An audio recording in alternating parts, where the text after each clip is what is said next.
স্বামী বিবেকানন্দের ১৬২তম জন্মবার্ষিকী এবং বেদান্ত সোসাইটির পক্ষ থেকে ২ দিনব্যাপী সেমিনারের আয়োজন করা হলো ২০২৫। অনুষ্ঠানের শুভ উদ্বোধন করেন রামকৃষ্ণ মিশন ইনস্টিটিউটের তুরীয়ানন্দ হলে। সেক্রেটারি শ্রদ্ধেয় সুপর্ণা মহারাজ প্রদীপ প্রজ্বলনের মাধ্যমে সেমিনারের শুভ উদ্বোধন করেন। মঞ্চে উপবিষ্ট সকল অতিথিদের ফুলের তোড়া এবং স্মারক দিয়ে সম্মানিত করা হয়। সম্পাদক নগর টিভি, কলকাতা ব্যুরো।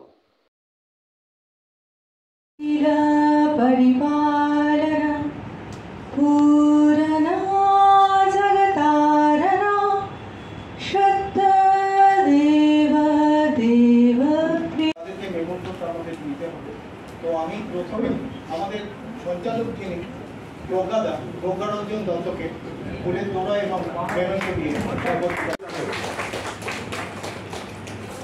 এদিকে একটু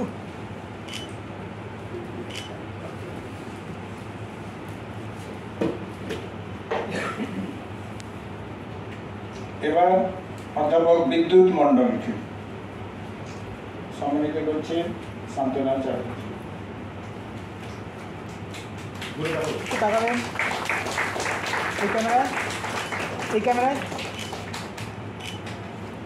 মহাশয়কে সম্মানিত করা হয়েছে। But insist on all three in one. Thus, Sri Aurobindo again বিষয় নিয়ে এসেছেন সেটি তিনি উপস্থাপন করবেন। অনুরোধ করছি তিনি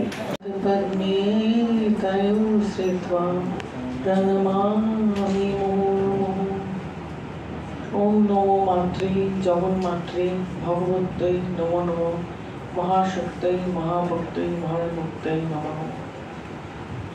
সকলকে সশ্রদ্ধ প্রণাম জানিয়ে ওম শান্তি শান্তি শান্তি। শুভ অপরাহ্ন। এই মহান বঙ্গভূমিতে এসে আপনাদের সঙ্গে কথা বলার সুযোগ পেয়ে আমি গভীরভাবে আনন্দিত এবং কৃতজ্ঞ। যে কাজ করছে, আমি যে এখানে যে বলছি, এর থেকেও যদি আমি কিছু ফল পাওয়ার আশা করি তাহলে সেটা কিন্তু কর্ম হবে। ও যে এখানে দাঁড়িয়ে বলবে এবং আপনারা যে শুনছেন, শোনাটাও কর্ম। এখান থেকেও যদি আপনারা মনে করেন আমাদের কিছু ফল রাখতে হবে, তাহলেও সেটা কর্ম বাদেই পড়ে যাবে। কর্মযোগ insights into Niskam Karma through the lens of Swami Vivekananda. She first defines Karma Yoga as the philosophy of the selfless action, the aim of which is দেখা করেছে। এটা অনেকে বলে শাস্ত্রীয় যোগ, কেউ বলেন রাজকীয় যোগ ইত্যাদি বলা হয়। হাতটা এরকম মুঠি করে পড়ো, মুঠি করে পড়ো, মুঠি করে উঠলো 3 বার করতেই তার সব মনে পড়ো। ফার্স্ট ক্লাস ফার্স্ট হয়েছে স্টুডেন্ট। এটা একটা মস্ত বড়। জানেন যে ইন্দ্র আর বিরোচন গেছে প্রজাপতির কাছে, যে আত্মরহস্যটা জানতে হবে। সেই একই পদ্ধতি আছে। তারা সদ্গময় তমসো মা জ্যোতির্গময় মৃত্যুর্মা অমৃতঙ্গময়। ওম শান্তি শান্তি শান্তি। ডক্টর মমতা দত্ত আমার কাকিমা, ওনার স্মরণে আয়োজিত এই সেমিনার অন বেদান্ত আর বিবেকানন্দ, এতে অংশগ্রহণ করতে পেরে এবং আমাকে এর অংশীদার করে নিয়ে আপনারা যে সম্মান দিয়েছেন তার জন্য আমি নিজেকে ধন্য মনে করছি।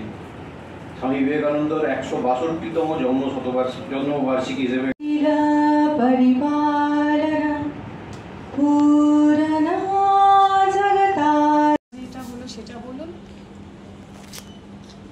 Vivekananda Vedanta society of India, এটি বেদান্ত বিচিত্রার যারা সঙ্গীরা ছিলেন একসঙ্গে তারাই সম্মিলিতভাবে এই একটি বিশাল প্রতিষ্ঠান করছেন। ইন্ডিয়া তার সঙ্গে নাম আছে।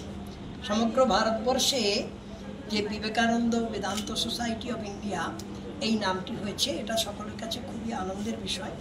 আমরা বলতে পারি আমাদের গতি আমাদেরকে সত্যে প্রতিষ্ঠিত করেছে। আমরা সকলেই তো জানি সত্যের জন্যে সব কিছুকে ত্যাগ করা যায়, কিন্তু কোনো কিছুর জন্য সত্যকে বিসর্জন দেওয়া যায় না। সত্যটা একটাই। যে সেমিনার হলো তার উদ্বোধন আর আজকের অনুষ্ঠান, এই দুটো বিষয়ে কি বলবেন? আমরা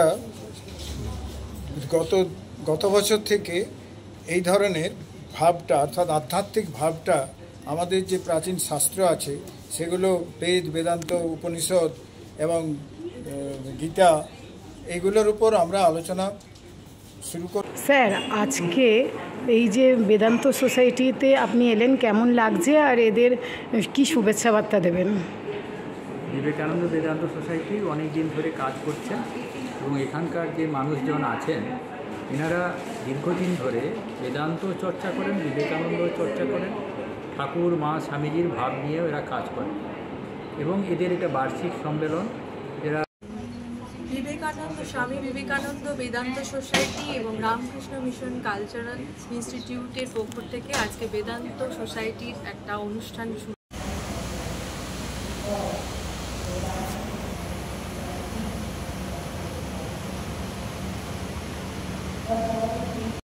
আমরা অনেকেই তার কথা জানি। তিনি বলেছেন, ওম মা তস্मै পরম প্রেম রূপা